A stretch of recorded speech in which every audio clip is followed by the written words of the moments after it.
What's up, everyone? All right, so in this episode, I'm going to talk about some of the drawbacks of being a self-employed individual. It doesn't really matter too much what you do, that's making you self-employed. But I'll talk about some of the perks as well, of course, because there are many. But I think sometimes people focus exclusively on all the upsides of being so-called self-employed and maybe neglect some of the very real downsides, the drawbacks. So I'm a day trader, as many of you already know, although perhaps if you checked out this video just because it was recommended to you, you might have not known that initially. So I'm a day trader, and in a lot of ways I would kind of consider myself to be self-employed. Now that's in quotes, because I'm being a day trader, you're not subject necessarily to self-employment tax.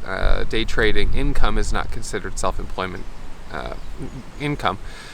But nonetheless, in all sort of intents and purposes for this video, the downside with being self-employed is that there's no time off, really. So I'm traveling and trading, as I often do. That's one of the nice things about, I suppose, being self-employed, and certainly with day trading, that you can do this from anywhere in the world as long as you've got an internet connection. And for me, my schedule for more than 10 years, for the most part, has been to trade only about 3 hours a day, which is, kind of a nice routine. So that's definitely one of the upsides. But the downside is that feeling of never being able to really get away. Because any day that you take off, so to speak, would be a day that you're not getting paid. You're not making money. So in a way, it costs you money, not just to travel, but it also costs you for the money you're not making from your typical work. And that's certainly not true if you work a 9-to-5 job. If you have a 9-to-5 job where you punch in, you punch out, you get vacation time, and sometimes 2-3 weeks, maybe more, which is awesome. You get paid to be on vacation, and that is not the case with being a self-employed trader, for sure. So right now I'm in Antigua, and you might think, oh wow, he's having a great vacation. But it's not really a vacation, because of course every day that I'm here, I set up my computer and I trade. And there is always that feeling for me that if I don't turn on my computer, I get that FOMO of, is this the day we're gonna have, finally a really big move, and I'm gonna miss it completely.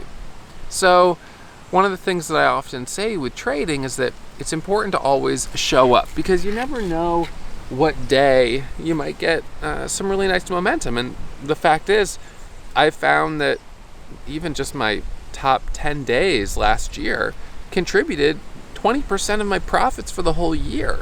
So it's one of those things and they say that about the market. It's very hard to time it, so you just have to be consistent. Either long-term, just be in the market the whole time. That way you catch the big days, so you don't try to time tops and bottoms. Or with day trading, just to show up every single day. But then showing up every day, in a sense, means there's no days off. And that's true. There really are no days off. Now, for me, it's even a little bit worse because of the work that I do for Warrior. So when I first created Warrior, it was, as I've talked about, it was a blog. So it's kind of a side hustle to my trading, something I kind of did on the side. But I enjoy doing it because I enjoy trading. I enjoy talking about trading. And over the years, it became a bigger and a bigger part of my daily routine. And when you're a business owner and maybe a self-employed day trader at the same time, there really is no vacation. And I would say that's the biggest downside to being a small business owner or to being a self-employed day trader, is it feels very hard to carve out time to step back. And so I think that drawback can lead to a higher burnout rate among traders, where you get into this phase where you're getting more and more frustrated, the market's choppy, whatever the case is, and you haven't had any real meaningful vacation or time off in 10 years or whatever it is, 2 years, 5 years, doesn't really matter. And you just start to get frustrated, you get stubborn, and it's one of these things that you feel like you have to always be showing up every day, because if you don't, you lose that kind of momentum, that positive feedback, the momentum, and the next thing you know, it's like you've off, a month off, and now you're disconnected from what's been happening. You feel kind of rusty. It's hard to get back into it. And so the tendency is just to kind of keep on going.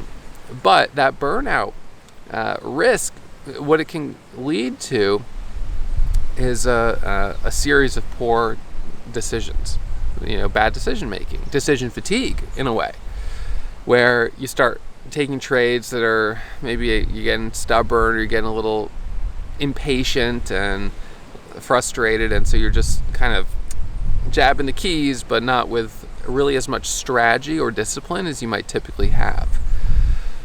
So this is where I do think if you are suffering from any of that, it is important to look at the time you're spending trading and to ask yourself, is this a time that I should do like a 1 week kind of detox where I just take a week off to really press the reset button?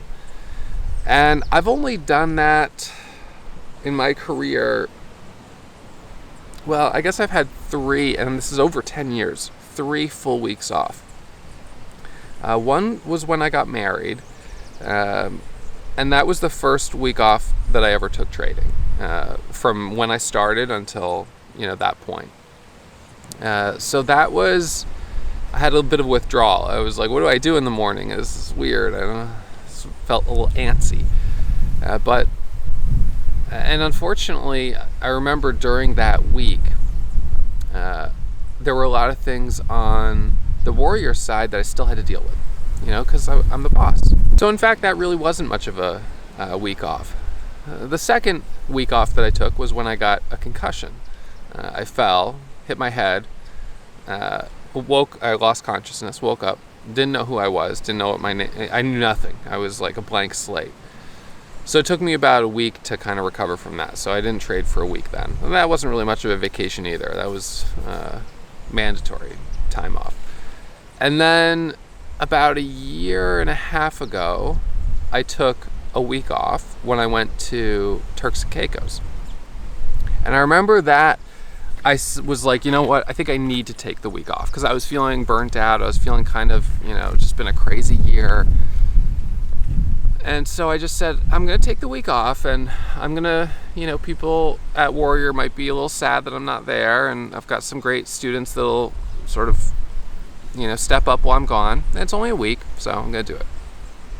And I remember when I came back from that week off, I felt so recharged. And then I went on to like a really nice stretch following that week off. And in fact, any money that I might have lost by not trading during that week, I more than made up for on the backside when I came back recharged. And I didn't expect that.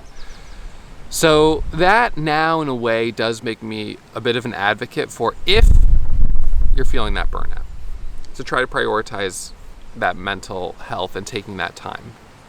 Now, right now, I suppose I could say I'm feeling a little bit burnt out because we're now like a year and a half into this bear market. And this is a time where I'm kind of feeling like I might like to take that time off, but market's not been great. Really feel like I can't afford to miss days. So I'm kind of pushing through. And I'm going to probably keep doing that until I reach a point where I'm like really just like, okay, I need a break. So, we go as long as we can. But this is definitely a challenge with being either self-employed and certainly being a day trader that you might not think about initially. You might think it's all fun and games and everything else, but there really is this very real risk of burnout because you just feel you can never really take a day off. That's hard. So, I thought I would kind of just share that with you in case you didn't know about that drawback. And encourage, on the one hand, if you really are at a point of like you're starting to make bad decisions, that's the time where you want to step back. You want to give yourself a week to recharge so you can come back refocused. But then on the other hand, sometimes with trading, and I've had this, for the most part be the case with me, I just bring it with me everywhere I go. And I give it, 3 hours or so a day. So I spend a little bit of time doing that, even if I'm traveling, whatever it is. And then when it's done, I put it aside and I move on to the rest of my day. And that has generally been worth it. You might think, oh, it's not worth it. You're going on vacation, you spend money to travel, and then, you have a big red day, you're going to be disappointed, frustrated. But one of the things I do when I'm traveling and trading is I usually scale back. I manage my risk a little bit tighter versus when I'm, at home. And I just try to show up. And sometimes, and I've had these days where I've had fantastic days where I'm, on my laptop in a hotel room and I'm like, wow, that was awesome. We just made 20 grand, 25 grand or whatever, 50 grand, whatever it is. And it's like, whoa, that was awesome. I'm glad I showed up today. So, yeah, a job that requires you to always show up. You don't get paid holiday. You eat what you catch, so to speak. And there can be some occupational hazards in that, with burnout, getting a little frustrated and stubborn. And so I think, as always, it's good to be able to really kind of have an ability each day, each week, each month, sort of self-reflect on, like, where am I on the spectrum of, feeling in the zone or feeling like sort of burnt out? Where's my decision making right now? Do I need to step back a little bit, or am I good? So I would say check in with yourself on that. Different people are going to be susceptible in different ways and have longer stretches between, periods of real strong productivity and needing to have a recharge window. For me, I've done pretty well with very minimal recharge windows. Maybe I, would have done better if I had taken more time out, but there's no way to know that, and I don't really have any data that would suggest that is true.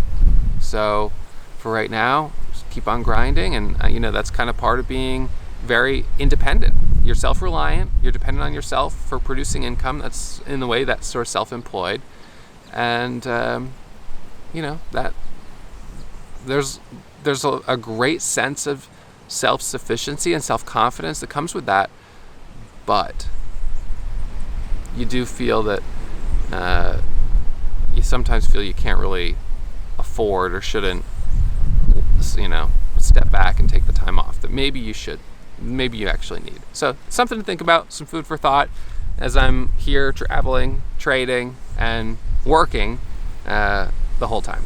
All right, so anyways, just thought I'd make this episode for you, see what you guys think. Leave your comments below, and thanks as always for tuning in.